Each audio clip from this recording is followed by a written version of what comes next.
Hello बच्चों, welcome back to our channel Rajput study zero. तो बच्चों, आज के इस वीडियो में आप लोगों को हम क्लास 12th जो कि हमारा है फिजिक्स के संपूर्ण किताब के हम जितने भी क्वेश्चन BBIMP क्वेश्चन बताएंगे आप सभी को, इन सभी क्वेश्चनों को आप सभी तैयार कर लीजिएगा। जैसा कि आप सभी का 6 मार्च को पेपर है, तो 6 मार्च से पहले ये जितने भी क्वेश्चन हम आपको बताएंगे ये रिपीटेड यानी प्रीवियस क्वेश्चन है, इनको तैयार कर लीजिए। बहुत ज़्यादा इंपॉर्टेंट है, इनको जरूर तैयार कर लेना। बहुत ज़्यादा इंपॉर्टेंट, मोस्ट इंपॉर्टेंट क्वेश्चन है, तो वीडियो को इन तक देखेगा। बहुत ज़्यादा इंपॉर्टेंट है, मोस्ट इंपोर्टेंट क्वेश्चन आज के इस वीडियो बताएंगे हम। तो चैनल पर नए हो, चैनल को सब्सक्राइब कर लीजिएगा, नोटिफिकेशन ऑन कर लीजिएगा इसी तरह के वीडियो देखने के लिए। तो चलिए स्टार्ट करते हैं बिना देरी किए।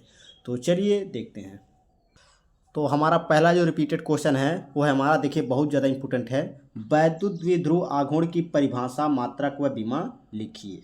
देखिए इसका परिभाषा लिखना है, मात्रक लिखना है और विमा लिखना है। मोस्ट इंपोर्टेंट क्वेश्चन है। तो परिभाषा पहले देखते हैं। तो देखिए परिभाषा लिखेंगे, दो विपरीत आवेशों में एक आवेश का परिमाण, क्या एक आवेश का परिमाण, मान लीजिए Q है, इसमें दो आवेश हैं और इसमें से एक आवेश का जो है परिमाण तथा उनके बीच की जो अल्पतम दूरी है, मान लीजिए L, ये 2L यानी 2L, इन दोनों की क्या गुणनफल के क्या होता है, बराबर होता है। क्या, जो वैद्युत द्विध्रुव आघूर्ण, इसी को हम वैद्युत द्विध्रुव आघूर्ण कहते हैं। जी हाँ, जैसा कि यहाँ पर सूत्र में देख सकते हैं, यानी कि जो आपका 2L यानी कि अल्पतम दूरी के और उनके आवेश का एक परिमाण यानी कि आवेश का परिमाण, इन दोनों के गुणनफल क्या है, बराबर है। क्या, वैद्युत द्विध्रुव आघूर्ण, यही आपका होता है वैद्युत द्विध्रुव आघूर्ण। जैसा कि यहाँ पर Q और Q दिया है, तो इसमें से आपका एक है Q आवेश और इनके बीच की अल्पतम दूरी, इन दोनों के आवेशों क्या गुणनफल क्या होता है, बराबर होता है। क्या, जो वैद्युत द्विध्रुव आघूर्ण होता है।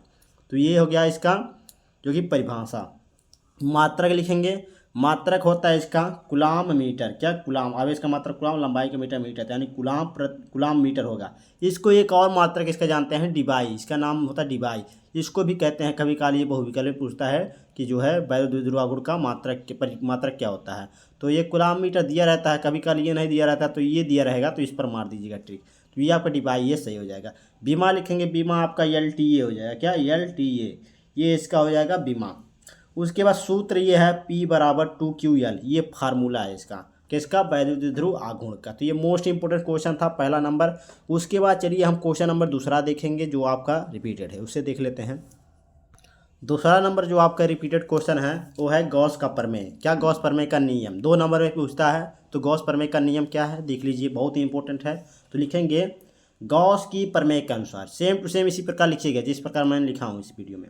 लेकिन गॉस की प्रमेय के अनुसार किसी बंद पृष्ठ से गुजरने वाला कुल वैद्युत फ्लक्स उस पृष्ठ पर लगे कुल आवेश का 1/ε0 गुना होता है। तो ये आपको गॉस प्रमेय का हो गया नियम हो गया। अब इसका फार्मूला लिख लीजिए। फार्मूला होता है फाई ई बराबर Q/में ε0। ये होता है गॉस प्रमेय का नियम का फार्मूला। मोस्ट इंपोर्टेंट क्वेश्चन है ये आपके बोर्ड एग्जाम के लिए, तो इसको तैयार कर लीजिएगा।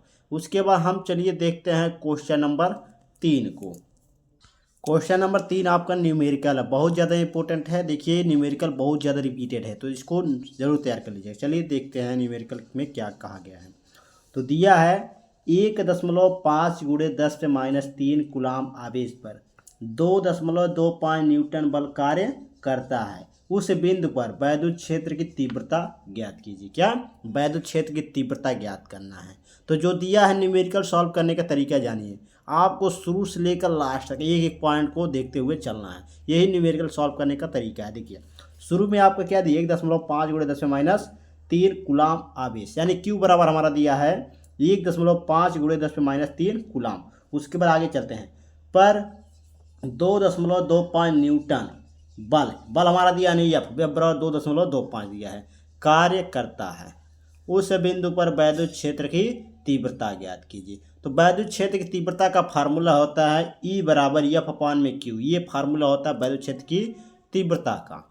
अब देखिए हमारा जो है बल निकल गया, आवेश निकल गया। अब इन दोनों का मान जो है निकला हुआ है, तो इन दोनों का मान इन पर रख देंगे। तो F का मान दिया है 2.25 और दिया है आपका नीचे 1.5 और ये 10⁻³ 10⁻³ ये दिया है कूलाम यानी कि आवेश दिया है।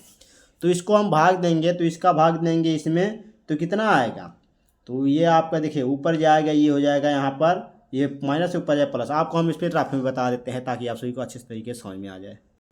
तो ध्यान दीजिएगा, देखिए अब यहाँ पर आपका दिया है 2.25 ये दिया है, और बटे में आपका 1.5 है। अब ये आपका माइनस है 10 की पावर में, ऊपर जाएगा क्या हो जाएगा आपका, ये माइनस हट जाएगा, यहाँ पर प्लस हो जाएगा, 10 पे हो जाएगा 3। बहुत ध्यान पूर्वक समझिएगा। अब देखिए ये 2.5 है, हाँ, तो 2.5 जो कहते हैं वो लिख दीजिए। उसके बाद 10 की पावर में 3, इसको हम करेंगे, इसका हल करेंगे तो ये आपका 10 ए हो जाएगा 1000। एक के आगे 3 जीरो है, 3 पावर में है तो 3 जीरो आगे लग जाएगा, और नीचे 1.5 हो गया। उसके बाद देखिए अब जो है हमारा यहाँ पर ये 2.25 यानी कि दो अंक इसको हटाएंगे, यहाँ दशमलव करेंगे तो ये आपका 2 जीरो यहाँ से कम होगा, तो यहाँ पर हो जाएगा 225, और गुणे यहाँ पर कितना बचेगा, 1 जीरो बचेगा तो 10 हो जाएगा, और बटे में 1.5 हो जाएगा। बहुत ही हम आपको सरल तरीके से बता रहे हैं। तो देखिए ये हो गया। अब यहाँ पर इसको गुणा करेंगे 2 2 5, ये 0 हो जाएगा, और नीचे 1.5 है। अब देखिए ये 1.5 है, दशमलव किसको हटाएंगे तो आपका 1 जीरो ऊपर बढ़ जाएगा। जब हम इसमें 10 से गुणा करेंगे तो ऊपर भी 10 में गुणा करेंगे, तो यहाँ पर एक दशमलव हटेगा तो यहाँ पर 10 से गुणा होगा, तो ऊपर भी 10 से गुणा होगा, क्योंकि आपका जो ऊपर गुणा करेंगे वही नीचे भी करेंगे। तो देखिए अभी हो जाएगा 2 2 5 0, और फिर 1 जीरो बढ़ेगा, और नीचे आपका 15 हो गया। अब ये देखिए अब ये 22 कितना है 500, 500, और नीचे आपका कितना है 15। अब इसमें भाग देंगे तो ये आपका 15 बचे, 15 का नाम 15 हो जाएगा, यहाँ पर बचेगा 22 में से आपका 15 निकालेंगे तो 7 बचेगा, यहाँ पर हो गया कितना 75, 15 बचे 75, और 00 है 00 लगा दीजिए। इस तरह आपका ये निकल कर आ जाता है। इस तरह आपको सॉल्व करना है। देखिए मैंने आपको साधारण तरीके से बताया, लेकिन आपको इसको सॉल्व करने का तरीका आपको बहुत ही फास्ट होना चाहिए। ये मैंने आपको इसलिए बताया ताकि आप सभी को समझ में आए इतना लंबा। तो आपको देखिए आप सभी को समझ में आ गया। देखिए यहाँ पर 1500 न्यूटन प्रति कूलम आ गया। तो इस तरह आपको इस क्वेश्चन को, इस न्यूमेरिकल को सॉल्व करना है। तो ये मोस्ट इंपोर्टेंट क्वेश्चन था। उसके बाद चलिए हम देखते हैं चौथे क्वेश्चन को। तो चौथा क्वेश्चन भी आपका न्यूमेरिकल है। तो न्यूमेरिकल जो है बहुत ही ज़्यादा पूछा जाता है, तो इसको भी तैयार कर लीजिएगा, बहुत ही इंपॉर्टेंट रिपीटेड है। तो इसमें दिया गया है 2 बिंदुओं के बीच विभवांतर 50 वोल्ट है। एक बिंदु से दूसरे बिंदु तक 2 × 10⁻5 कूलम आवेश को ले जाने पर कितना कार्य करना होगा। मोस्ट इंपोर्टेंट क्वेश्चन है। तो कितना कार्य है डब्ल्यू बराबर हमको ज्ञात करना है। जो दिया है लिख लीजिए। दिया है आपका बीच विभवांतर यानी बी बराबर दिया है 50 वोल्ट। एक बिंदु से दूसरे बिंदु तक 2 × 10⁻5 कूलम आवेश यानी क्यू बराबर दिया है 2 × 10⁻5 कूलम, ये दिया है। अब होता है कूलम आवेश से जाने वाला जो कार्य का फार्मूला होता है डब्ल्यू बराबर क्यू × वी, ये फार्मूला होता है। तो क्यू और वी यानी वी आपका आवेश और जो है विभवांतर निकल गया है। इसका मान यहाँ पर 50 है और इसका यहाँ पर दिया है 2 × 10⁻5। तो यहाँ पर रख देंगे 2 × 10⁻5 और गुणे में आपका ये 50 हो गया, 50 वोल्ट यानी विभवांतर। इन दोनों का गुणा करेंगे तो हो जाएगा 5 × 10 यानी कि हो जाएगा 100, और इधर हो जाएगा 10⁻5। अब 100 को यानी 2 जीरो है तो इस पर हम 2 पावर कर देंगे, 10 पावर 2 कर देंगे तो ये आपका हो जाएगा 10 पावर में 2, और ये 10 गुणे 10 पे माइनस कितना हो जाएगा 5 है। अब देखिए 10 पे -5 है और 10 पे प्लस में 2 है, तो यहाँ पर निकालेंगे तो यहाँ पर 10 पे -3 बचेगा। तो डब्ल्यू बराबर निकल के आ जाएगा 10 पे -3 जूल। ये निकल कर डब्ल्यू का मात्रक क्या होता है, कार्य का मात्रक होता है जूल, तो ये आपका 10 पे -3 जूल आ जाएगा। ये आपका आंसर हो जाएगा। इस तरह आपको क्वेश्चन नंबर 4 सॉल्व करना है। तो बहुत ही मोस्ट इंपोर्टेंट ये न्यूमेरिकल था। उसके बाद हम चलिए 5वां क्वेश्चन देखते हैं। 5वां क्वेश्चन जो इम्पोर्टेंट है वो देखिए बहुत ज़्यादा इंपॉर्टेंट परिभाषा है। परिभाषा किसका है, वैद्युत विभव की परिभाषा लिखना। वैद्युत विभव का परिभाषा है, मोस्ट इंपोर्टेंट क्वेश्चन है। तो इसको कैसे लिखेंगे, बहुत ही आसान शब्दों में मैंने बताया है। देखिए एकांक आवेश को अनंत से विद्युत क्षेत्र के किसी बिंदु तक लाने में किया गया कार्य विद्युत विभव कहलाता है। बहुत ही आसान परिभाषा है। देखिए एकांक आवेश से अनंत से विद्युत क्षेत्र में किसी बिंदु तक लाने में किया गया कार्य जो डब्ल्यू होगा विद्युत विभव कहलाता है, यानी कि बी बराबर W/Q।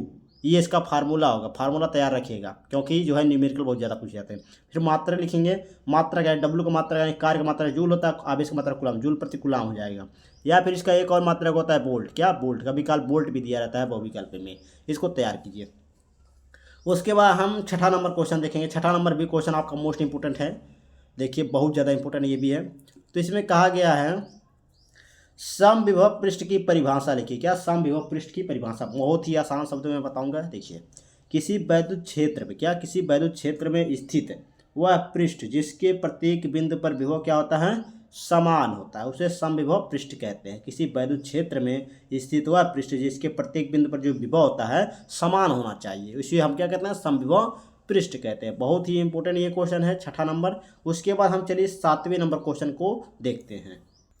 क्वेश्चन नंबर 7वां देखिएगा, मोस्ट इंपोर्टेंट क्वेश्चन है। तो क्वेश्चन नंबर 7वें में है आपका नियम है, देखिए किसका नियम है, कूलाम का वैद्युत बल संबंधी नियम, इसको लिखना है। बहुत ज़्यादा इंपॉर्टेंट है, ये आपके बोर्ड एग्जाम में इस पर एक क्वेश्चन जरूर पूछेगा, 100% पूछेगा। तो इसको उत्तर में लिखेंगे, कूलाम के नियम के अनुसार दो स्थिर बिंदु आवेशों के बीच लगने वाला बल दोनों आवेशों के यानी कि Q1 और Q2 के गुणनफल के अनुपाती तथा उनके बीच की दूरी r के वर्ग के व्युत्क्रमानुपाती होता है। तो हम आपको बहुत अच्छे तरीके से समझाएंगे। देखिए, दो स्थिर बिंदु, मान लीजिए Q1 और Q2 दो स्थिर बिंदु हैं, द्विध्रुव आवेश हैं, इनके बीच लगने वाला जो बल है यानी कि F, दोनों आवेशों यानी कि जैसे कि Q1 और Q2 इनके गुणनफल क्या है, अनुक्रमानुपाती। जैसे कि यहाँ पर दिया है F बराबर Q1 और Q2, इन दोनों के गुणनफल की क्या है, अनुक्रमानुपाती है। इसको समीकरण 1 मानेंगे।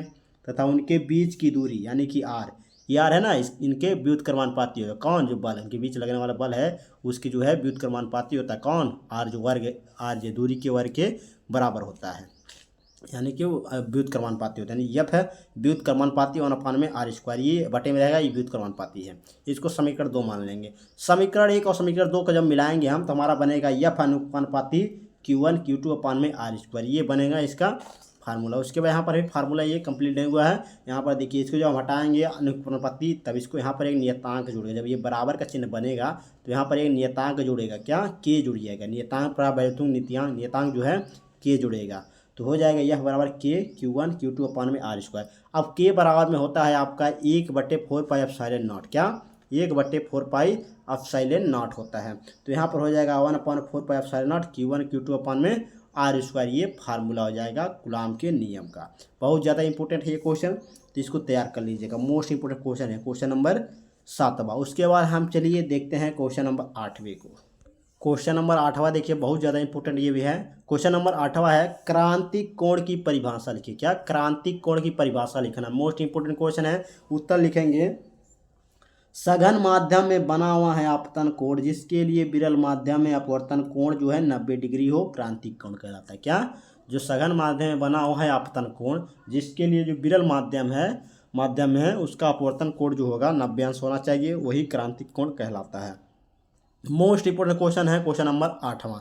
चलिए देखते हैं क्वेश्चन नंबर 9वां को। क्वेश्चन नंबर 9वां देखिए, बहुत ज़्यादा इंपॉर्टेंट है ये भी। तो अंतर है, इसमें दिया है, नाभिकीय विखंडन एवं संलयन में अंतर स्पष्ट कीजिए। क्या, नाभिकीय विखंडन एवं संलयन में अंतर स्पष्ट करना है। तो एक तरफ लिखेंगे नाभिकीय विखंडन, एक तरफ लिखेंगे नाभिकीय संलयन। तो नाभिकीय विखंडन में पहला लिखेंगे, यह क्रिया भारी नाभिकों में होती। क्या, जो नाभिकीय विखंडन की क्रिया होती है यह भारी नाभिकों में होती है। और नाभिकीय संलयन में क्या है, इसकी जो क्रिया होती है हल्के नाभिकों में होती है। क्या, हल्के नाभिकों में होती है। मोस्ट इंपोर्टेंट क्वेश्चन है। तो दूसरा लिखेंगे, यह क्रिया साधारण ताप पर संभव। क्या, ये जो क्रिया हो रही है साधारण ताप पर संभव है, जो नाभिकीय विखंडन की क्रिया हो रही है। नाभिकीय संलयन में क्या है, यह क्रिया साधारण ताप पर संभव नहीं है। क्या, जो नाभिकीय संलयन की क्रिया है वो साधारण ताप पर संभव नहीं है। तीसरा लिखेंगे, नाभिकीय विखंडन में इस क्रिया में उत्पन्न ऊर्जा प्रतिशत क्या होती है, कम है। क्या, ऊर्जा प्रतिशत होती है, कम होती है। नाभिकीय संलयन में लिखेंगे, इस क्रिया में उत्पन्न ऊर्जा प्रतिशत अधिक है। क्या, अधिक है।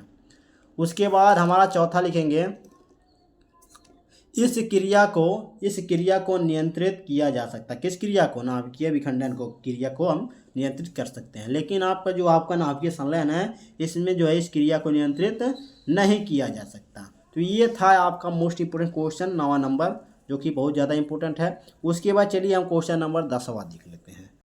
क्वेश्चन नंबर 10वां है आपका, ये आपका मोस्ट इंपोर्टेंट क्वेश्चन है, लगातार आपके बोर्ड एग्जाम में पूछा गया है, तो इसको बिल्कुल तैयार करिए, बहुत ज़्यादा इंपॉर्टेंट है। इस पर एक क्वेश्चन जरूर पूछेगा। यहाँ पर देखिए, ध्यान दीजिए, यहाँ पर एक कूलाम है ना, यहाँ पर आपका कोई भी संख्या हो सकती है। मान लीजिए 2 कूलाम, 4 कूलाम, 5 कूलाम, 10 कूलाम, कोई भी कूलाम हो सकती है। आपको कैसे निकालना है ये आपको तरीका मालूम होना चाहिए। तो कैसे हल करेंगे, देखिए दिया है एक कूलाम में कितने इलेक्ट्रॉन होते हैं। क्या, एक कूलाम में आवेश में कितने इलेक्ट्रॉन होते हैं। तो आपका देखिए उत्तर लिखिए, एक कूलाम आवेश यानी कि Q बराबर 1 कूलाम दिया है, और एक इलेक्ट्रॉन यानी एक इलेक्ट्रॉन में होता है 1.6 × 10⁻⁻⁻⁰ कूलाम, ये होता है। तो क्वांटीकरण का फार्मूला होता है Q बराबर NE, ये फार्मूला होता है क्वांटीकरण का। अब हमको निकालना है यहाँ पर नंबर यानी कि n। क्या, एन निकालना है, तो एन वाला फार्मूला बनाएंगे इसी से। तो ये देखिए, ये आपका इलेक्ट्रॉन जो है आपका गुने में इधर आएगा, आपका बटे में हो जाएगा, तो यहाँ पर एन बराबर हो जाएगा क्यू अपन में ये फार्मूला बन जाएगा। अब जो है हमारा एन बराबर हो जाएगा 1/1.6 गुणे 10 पे -19, ये आपका हो जाएगा। अब इसको जब हम 1.6 इसमें भाग देंगे तो आएगा आपका यहाँ पर कितना आएगा आपका, ये देखिए, जब हम 1 में भाग देंगे 1.6 में तो आपका यहाँ पर कितना आएगा, ये आएगा यहाँ पर 0.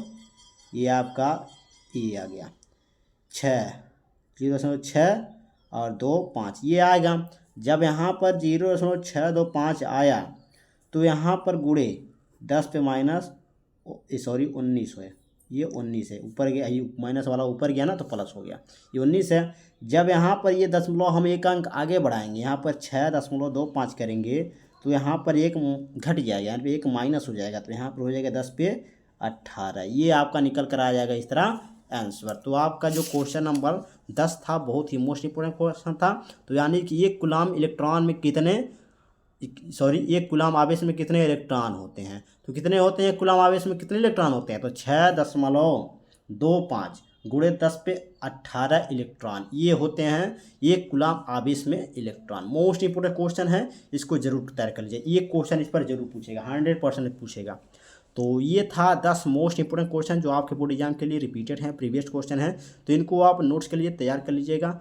तो कैसा लगा वीडियो कमेंट बॉक्स में जरूर बताइएगा। चैनल पर नए हो चैनल को सब्सक्राइब कर लीजिएगा, नोटिफिकेशन ऑन कर लीजिएगा। इसका PDF चाहिए तो टेलीग्राम चैनल पर इसका PDF मिल जाएगा, वहाँ पर ज्वाइन हो जाइए। सभी विषयों के वहाँ पर जो है PDF प्रोवाइड किए जाते हैं, तो इसको ज़्यादा से ज़्यादा शेयर कर दीजिए ताकि दूसरे बच्चे भी इसे तैयार कर सकें। तो कैसा लगा वीडियो कमेंट बॉक्स में जरूर बताइएगा। चैनल को नए हो चैनल को सब्सक्राइब जरूर कर लीजिएगा, नोटिफिकेशन ऑन रखिएगा, ये 100% नोटिफिकेशन ऑन रखिएगा। तो चलिए मिलते हैं आपसे नेक्स्ट वीडियो में इसी तरह के वीडियो के साथ।